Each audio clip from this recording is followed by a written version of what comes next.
Hey everybody, welcome back to the channel. Finally, what started as a small break turned into, I don't know how many months, 1 or 2. So yeah, it's been a bit, but I'm alive. I'm doing mostly okay. I just got over getting sick and there was a truck going by.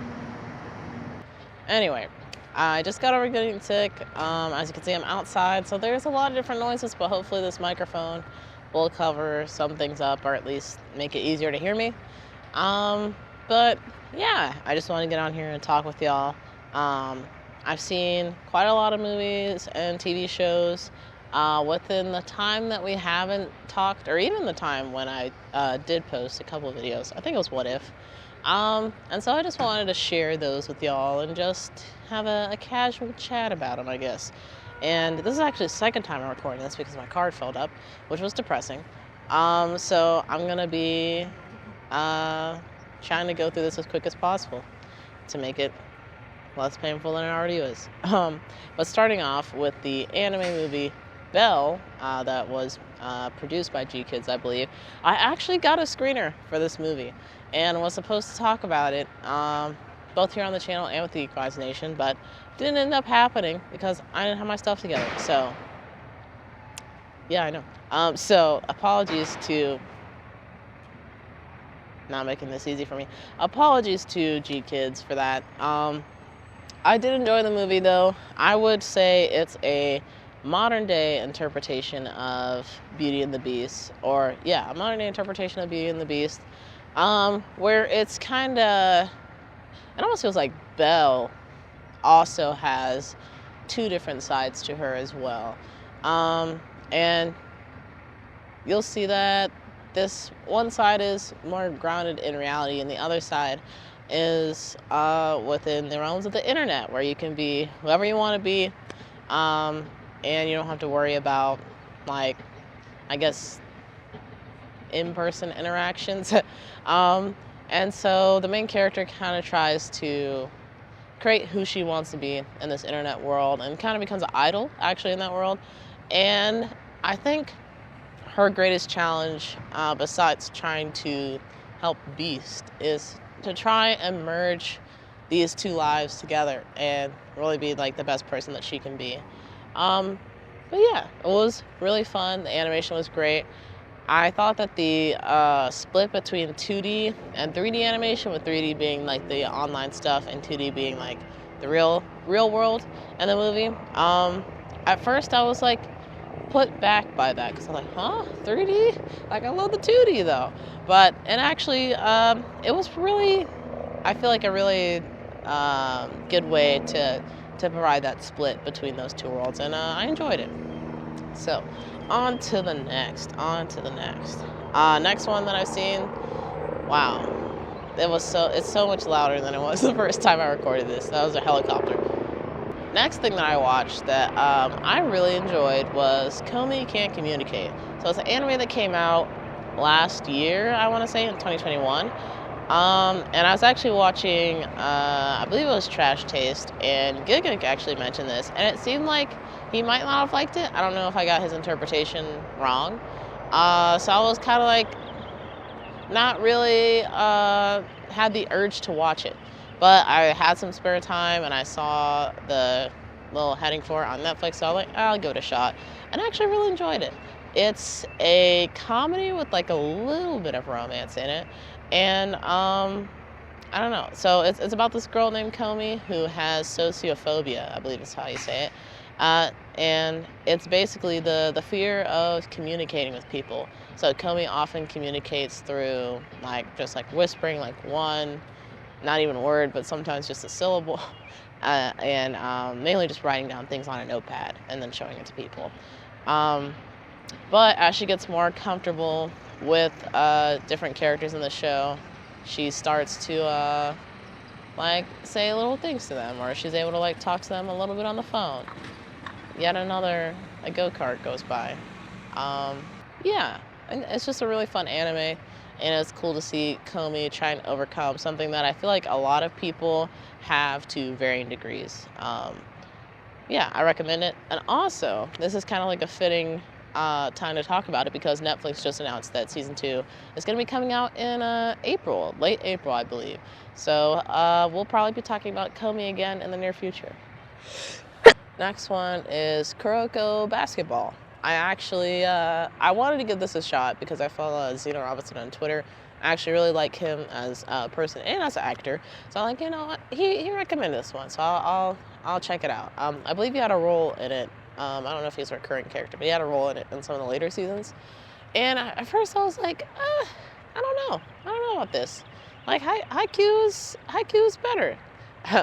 But I still think Haikyuu is better, but it is a fun anime to watch. I think because I have like a so-so relationship with basketball, I was kind of holding me back from enjoying the story, but now I'm getting more into it, and I like it. It doesn't have the epic proportions that I think that Haikyuu does, and something that Haikyuu does benefit over Kuroko Basketball is the animation is crazy in that show. Kuroko doesn't get that much love, unfortunately, at least not in season 1, which I'm currently watching, but I'm having a good time with it. I think the Generation of Miracles is like an interesting way to go about like putting some enemies out there that like level up with each stage. So I will be watching to see what happens in the future. The next one is Jojo Part 6 with Jolene. Finally happened, or it halfway happened, I should say. Only half of the season has come out, and I believe it came out in December. I want to say it was December or late November. Where's the other half, Netflix? Give me the other half of JoJo, please. It's been a long time since they've updated us on that, but really enjoyed the first half. Jolene is an interesting character that I wasn't really.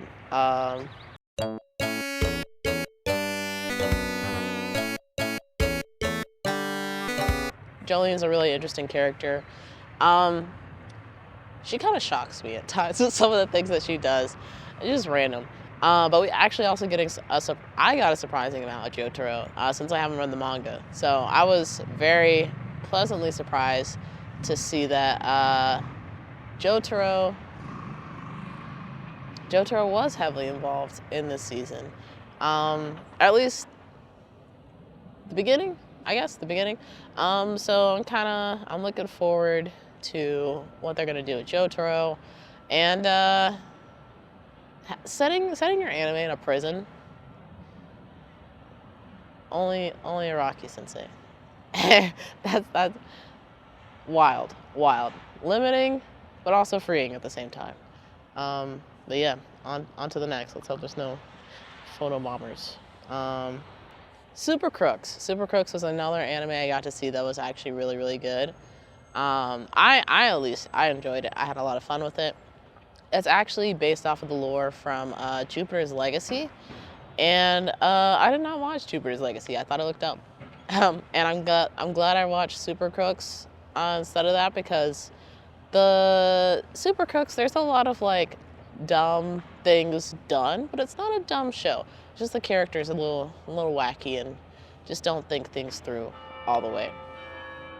So Super Crooks is basically a show that I kind of say it's like the less sophisticated version of Great Pretender with superpowers. And not to say that as like an insult to the writers of the show, but it's just not as, they don't think their plans through as much as Laurent or, I can't remember the main character's name.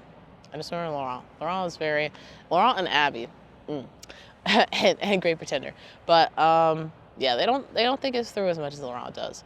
And that's totally okay. You know, not everybody's going to have that level of intelligence or have these layered plans. And I kind of like the differences between that.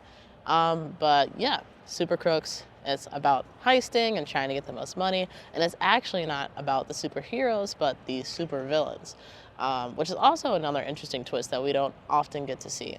Or at least if you don't watch like The Boys or possibly even Invincible, which we haven't got an update on Invincible in a long time. Interesting. But yeah, another good one to look out for if you haven't seen it already.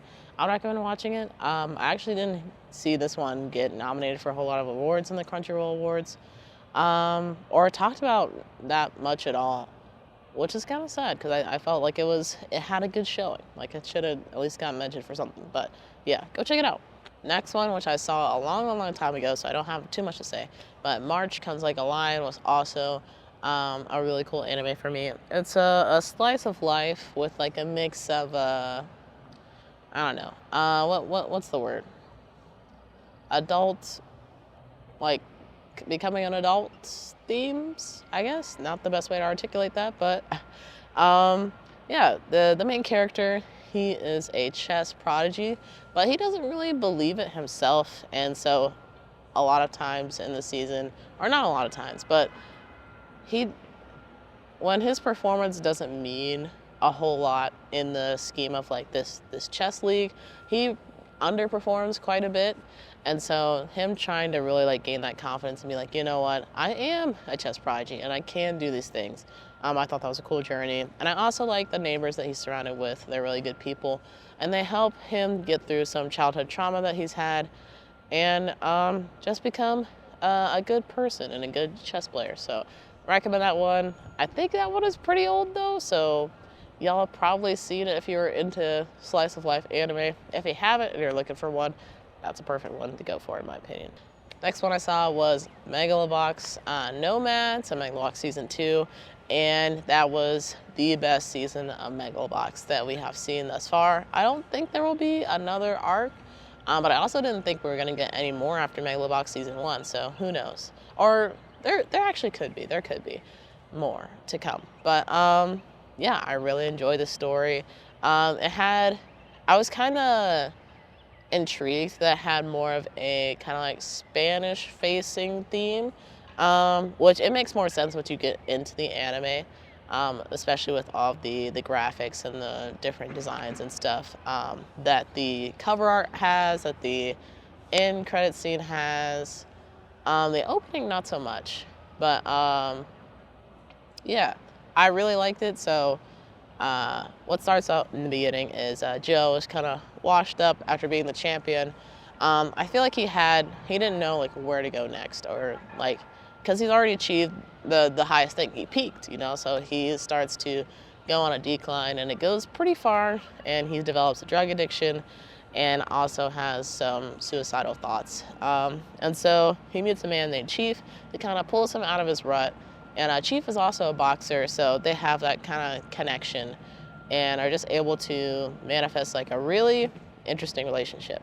And Chief also introduced Joe to his like village, I keep calling it, of people that they're all of Hispanic heritage.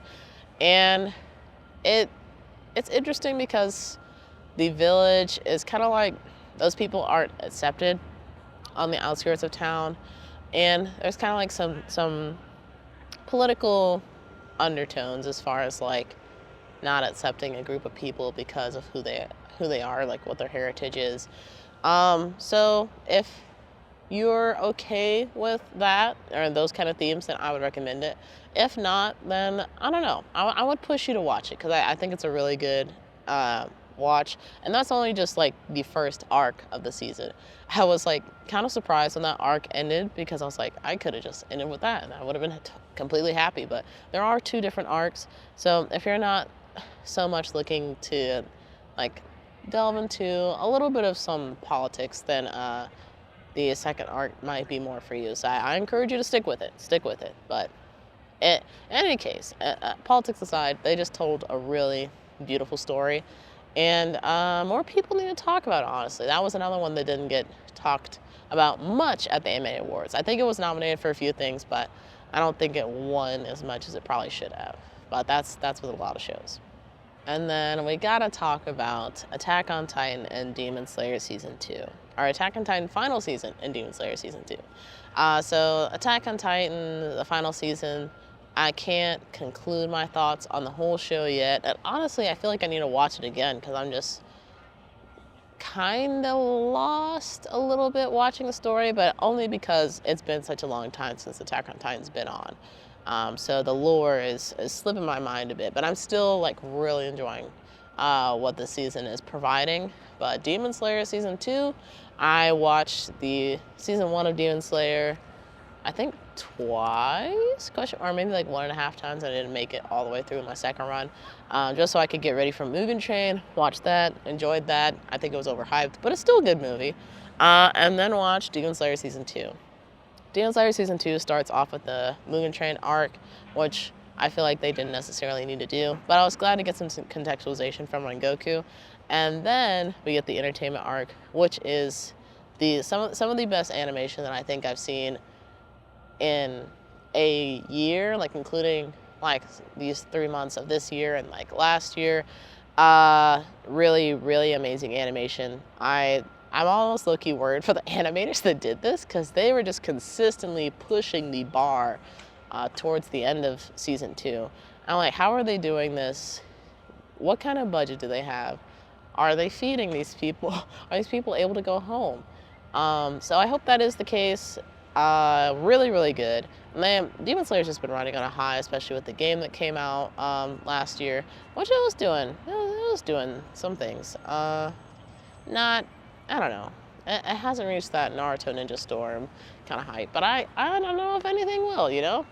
But yeah, Demon Slayer season 2 was really, really cool. Love the animation, love the style. Loved Izui, who was the new Hashira that we got to meet. And I will say, I do wish that Inosuke and Zenitsu got characterized a little bit more and had some more depth given to their story. I don't really think they got that, and I don't really know why the writers aren't giving them these opportunities. I feel like there's so much more to say about them that we just aren't getting to see. It's not like I don't feel any connection to these characters because of it, but Tanjiro gets a lot, you know? And this is the Three Musketeers, you know? We gotta know a little bit more about the other two. But still enjoyed it nonetheless. I will probably be making a video about it, so I'll conclude my thoughts there. Next one is, I think, Turning Red. Yeah, Turning Red, and then it will be, oh no, I got one more. So, Turning Red just came out along with the Atom Project about a week or so ago, and I actually was really pleasantly surprised by this movie. I actually really liked it. The animation was good. The story surprised me in a way that I wasn't expecting, as surprises do, Jamie. But it's about this girl who is going through puberty, and for her that means that she turns into a giant red panda whenever she loses control of her emotions. And this movie kind of takes that idea and doesn't go about it in ways that I think media has portrayed it before, which was excellent. And we also get to learn a little bit more about Asian heritage, which I'm all down for learning about different cultures and whatnot.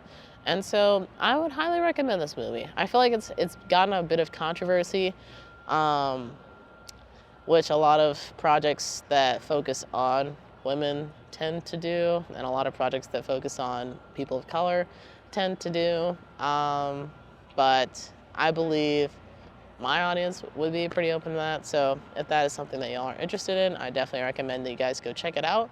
It is only on Disney Plus at the moment, I do believe. So if y'all got it, I recommend check it out. And last piece of animation that I saw was Blue Period. And it is a show about a guy who discovers that he wants to do art as a living, and kind of like the struggling artist, not so much in the sense of like struggling to make money, but struggling to really believe in himself as an artist, but also to develop his creative ideas. And I wasn't so much into this story. I feel like they had some good characters that I could connect with. The story, maybe it was just the general theme of trying to be a artist in the term of like painting or drawing. I do enjoy doing those things, but I don't think I'm pursuing it at the level that everybody else in the show was, and I just couldn't connect with that.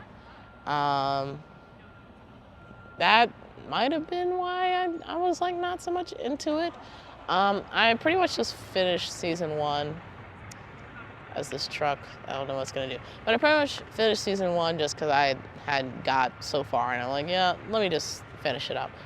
Probably wouldn't watch Blue Period season 2 for me, but if y'all enjoy it, then I'm happy for it.